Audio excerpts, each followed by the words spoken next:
Seems like he's actually lying and is trying to get a few bucks out of a celebrity here. Keep in mind, this is a freaking green run, and he's taking these wide turns.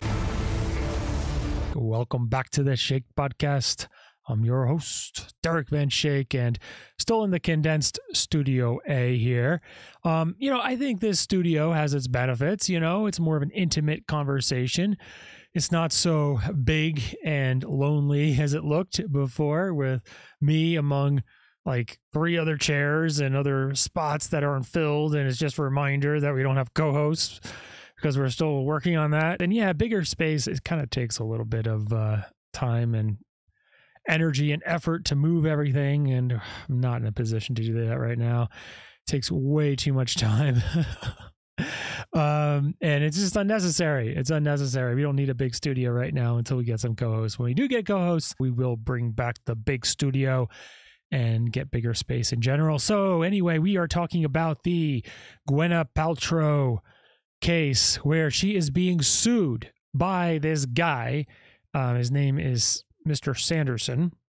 He's suing Gwyneth Paltrow for, he claims, running into him, and he sustained a whole bunch of injuries, and he's trying to sue her for hundreds of thousands of dollars. I think it's like $300,000 for medical damages. At least 4 broken ribs. Sustained a concussion. Later on had some right leg, and still do, right leg and anomalies, movement. It just has its own idea and thinking where it needs to be. Gwyneth, on the other hand, is suing him back for $1 and claiming that the opposite actually happened, where she was skiing downhill from him and he actually ran into her.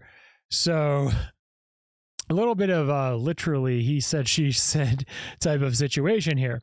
So what we want to do is analyze the situation and talk about some of the things that we're noticing in the trial, some of the things that we're noticing that seem a little bit off and maybe indicating someone is just kind of in it for the money and is not completely living up to their oath that they took at trial to tell the truth and the whole truth and nothing but the truth. So help them God. So I think there's a little bit of fibbing going on, and maybe a little more than just a little bit. When the trial first started, I think a lot of people initially thought of it as Paltrow. She's not known to be a very nice celebrity, the sweet, kind celebrity. She's kind of known to being a little rude at times. And she's probably trying to get out of this because she did it. And, she just doesn't want to take responsibility, doesn't want to have bad press that she injured this poor guy and things like that. I think initially people were kind of on that side. Her story seemed quite plausible, right? It was like, I guess that kind of seems right. The whole thing of him sticking bowl skis between her legs was a little weird. I mean, that seems a little difficult to do. So maybe some of that's not true. I don't know.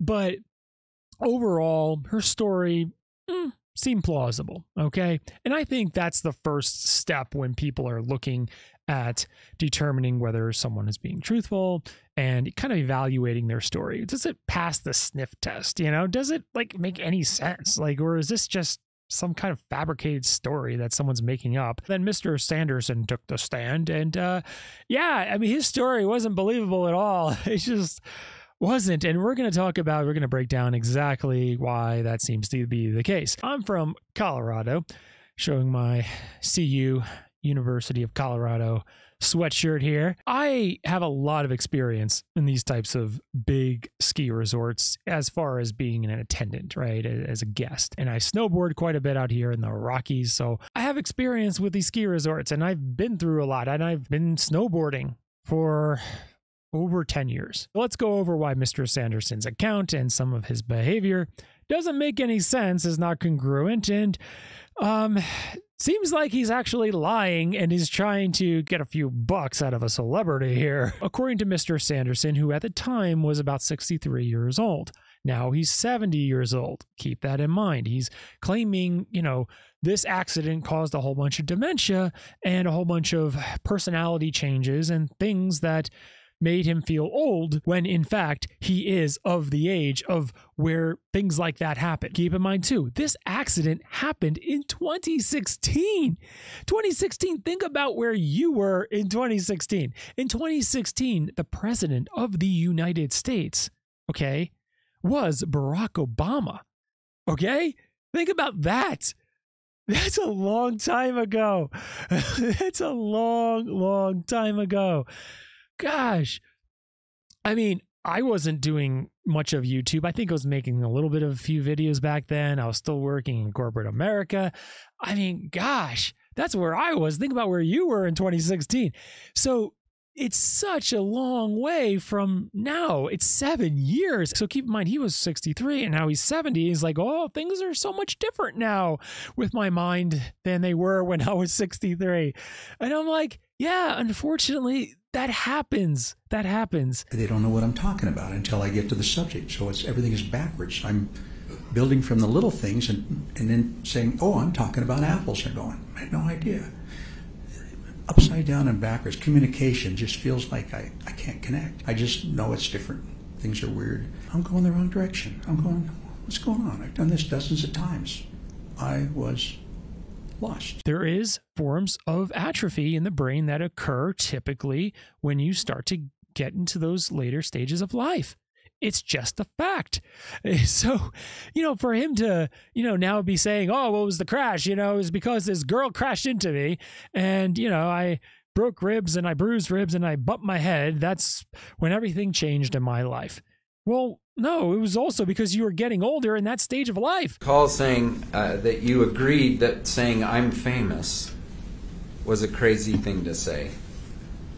Agree? Absolutely, it's not me. Don't buy into that. But it was you, right? Just to be clear. When you say it wasn't me, it was in fact you. It's the other personality that's inhabiting my body right now. And you blame Gwyneth Paltrow for that. Yes. He can't be just blaming her for his form of aging. I've been to a lot of different ski resorts out here. A lot. And I've been snowboarding for over 10 years. So I have a lot of experience seeing how things operate and how things work when maybe tragedies on the mountain occasionally occur. And it's more than just occasionally, actually. Every time I pretty much go out snowboarding, I see usually someone coming down from the mountain in a toboggan. And that's not a good sign. It's the, some ski patrol, with the toboggan kind of behind them, kind of skiing it down.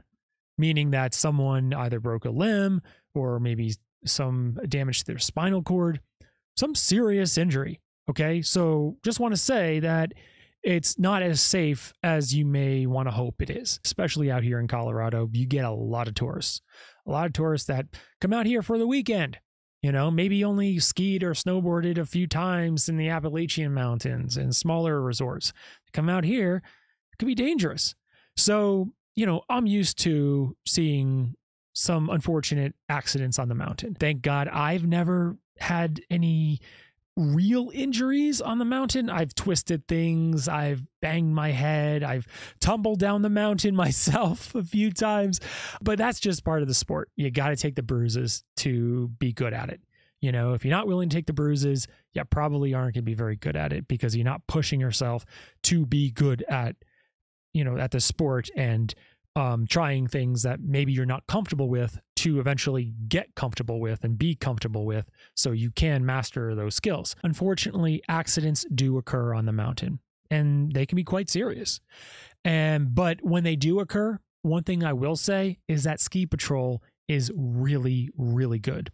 If you're not from out here or if you don't really haven't really been to many these types of ski resorts, especially the bigger ones, where some of the runs are life-threatening. Like there are some where if you take a fall, you will probably die. You will smash your head on rocks and you will die. One specific resort out here, I guess it's a resort, it's more of a ski area, is Arapahoe Basin.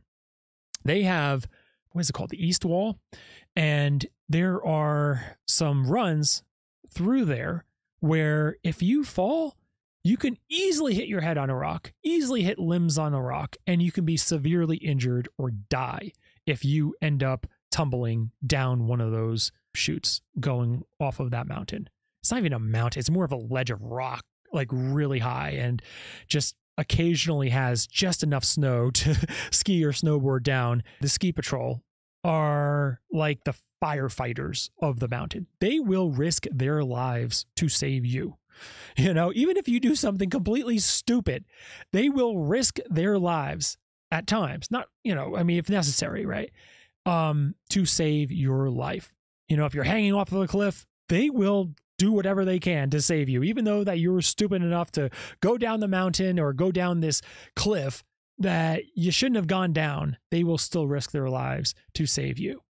They are incredible people. They are really, really good, and they care.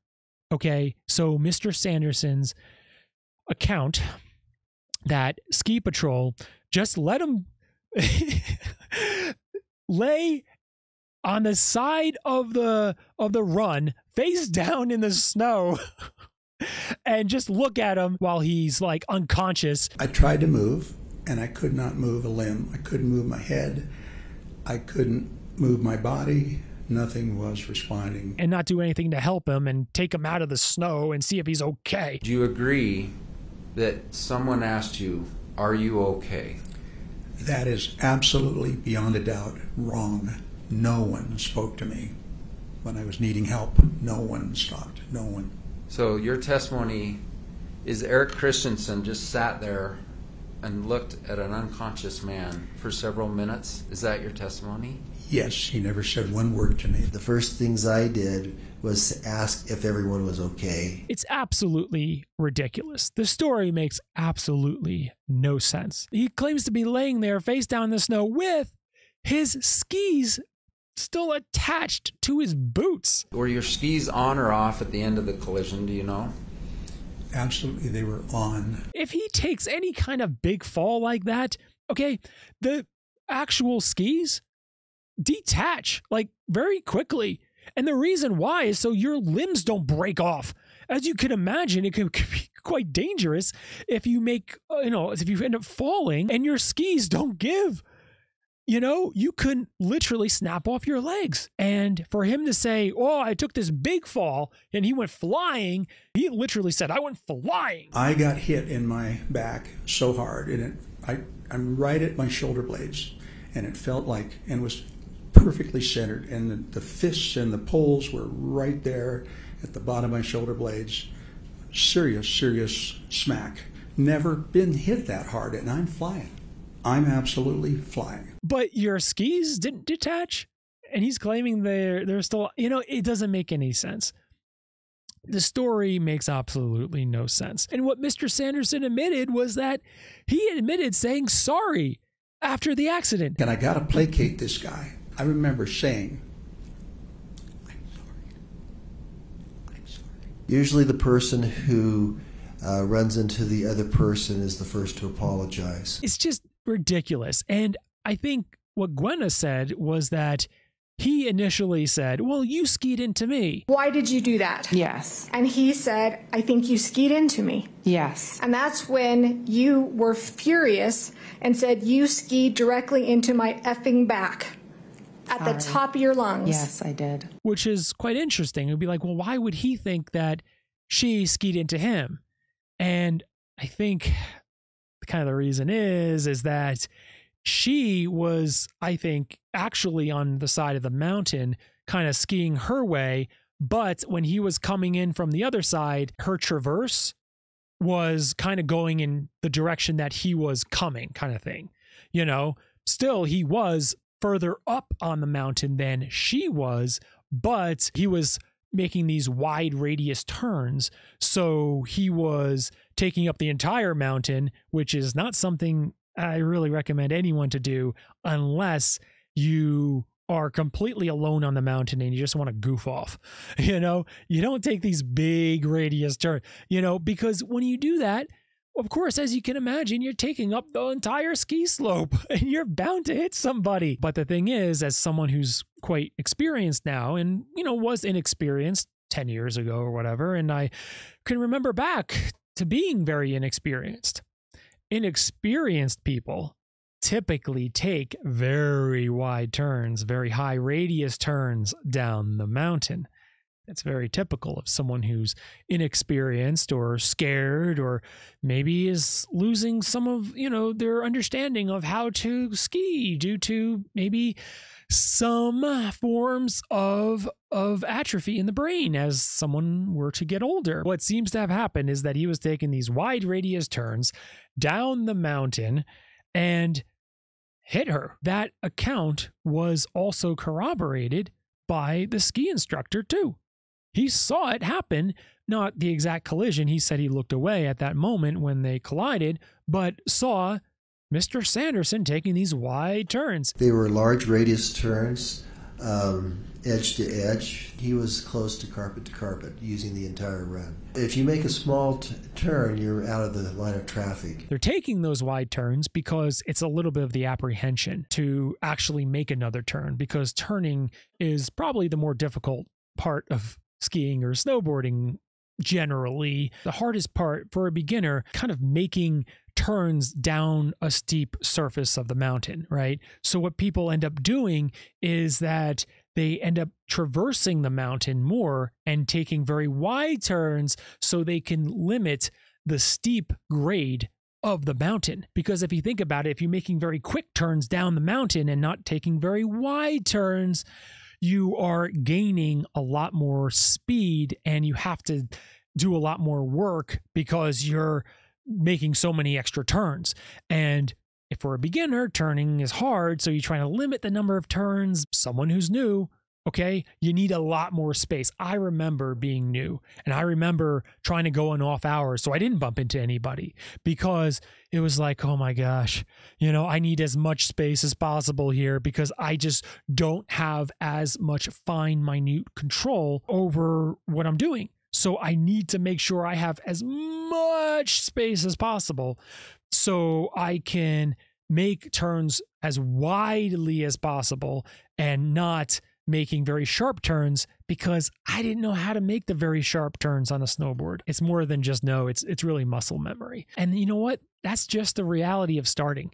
When you're starting, you're so bad. And the reason why is because it's so hard, especially snowboarding. I think with skiing, you can at least stand up and do like French fries, pizza your way down a mountain. Part of the sport is occasionally bumping into people. It's just part of it. And as much as you try not to, if the mountain is quite full of people there that day, you're going to have a high probability of bumping into somebody.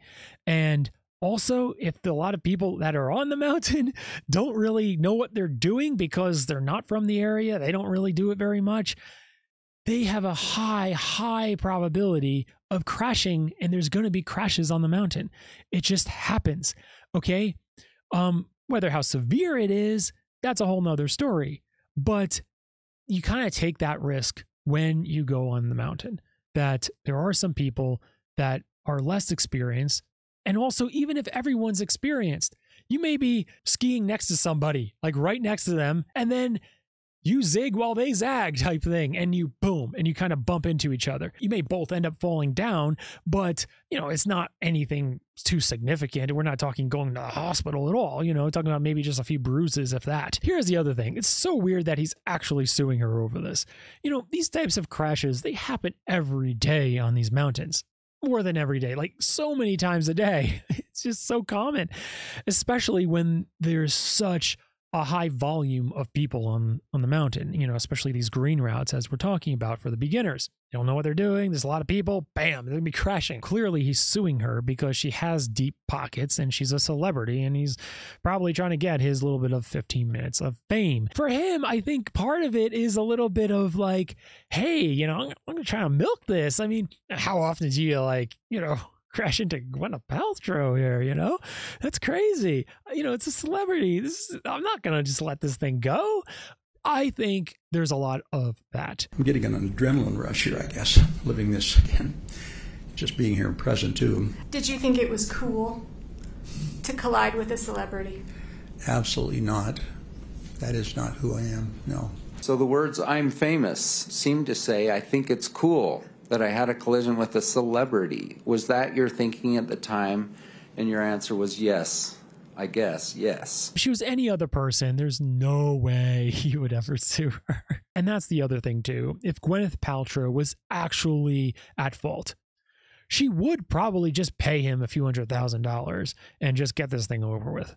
You know, if it was really like that, you know, it would be like, dude, whatever, you know, and she probably could have settled for probably under 200,000, I think, because I think he's suing for what, like 300,000. He was originally suing for like millions or something like that, and the judge just threw it out. It was like, what? Are you kidding? So he had to lower it, and he lowered it to 300,000 or something. A few $100,000 is not a small amount to Gwyneth Paltrow, okay? But I mean, if she's really at fault, why go through all this? It's like, yeah, that was me. Oof, that wasn't my best moment, you know? And just be like, fine, I'll pay you the money. Fine, right? That's what I would do. I think that's what most people would do. Be like, oh, whatever, yeah, fine. You just want to take a bite out of him, yeah, whatever. It's not worth going to trial. It's not worth wasting my time. It's not worth the headache. It's not worth the hassle. It's not worth the negative publicity. It's not worth this. Just let it go, you know, if she was really at fault.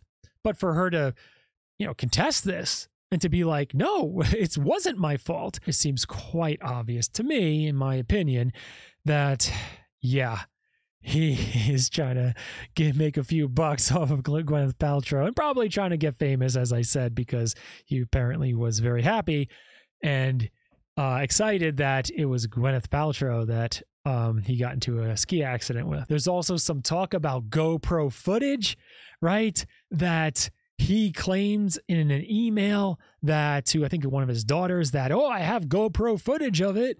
And then now all of a sudden, no, we don't have GoPro footage of the accident. It's like, wait a second. Do you have footage? And maybe you just deleted the footage? Is that what happened? Because it didn't look favorable to your case? Possibly, I don't know, but apparently that was mentioned prior to this whole thing, you know, becoming a legal matter. Dad, I cannot believe how unlucky and how crazy this all is. I also can't believe this is all on GoPro. What are the chances? So it's possible he just mentioned that to his daughter because at that point it was cool, but it's not cool to have GoPro footage of the situation when maybe you're at fault and it proves that you're at fault. I don't know. But I mean, that's another thing, you know, we want to talk about too, is that in the email, he said, I'm famous. Is that what someone would say who's very, very injured from that ski accident? I mean, yeah, he probably did, you know, maybe bruise some ribs or maybe something was fractured, you know, in his, you know, his rib cage. And maybe he had a, you know, maybe a mild concussion of some sort. Yeah, that's possible. You know, it's possible. But I mean, to actually say that, you know, this accident on a green run, keep in mind, this is a green run. You know, this is not like the steepest runs and, you know, someone zigs while they zag and then crash and they just go tumbling down the mountain. Like those types of crashes, okay? Those types of crashes, yes, you can be seriously injured. You know, many broken bones, you know, head injury, neck injury, yes, a massive damage you can incur.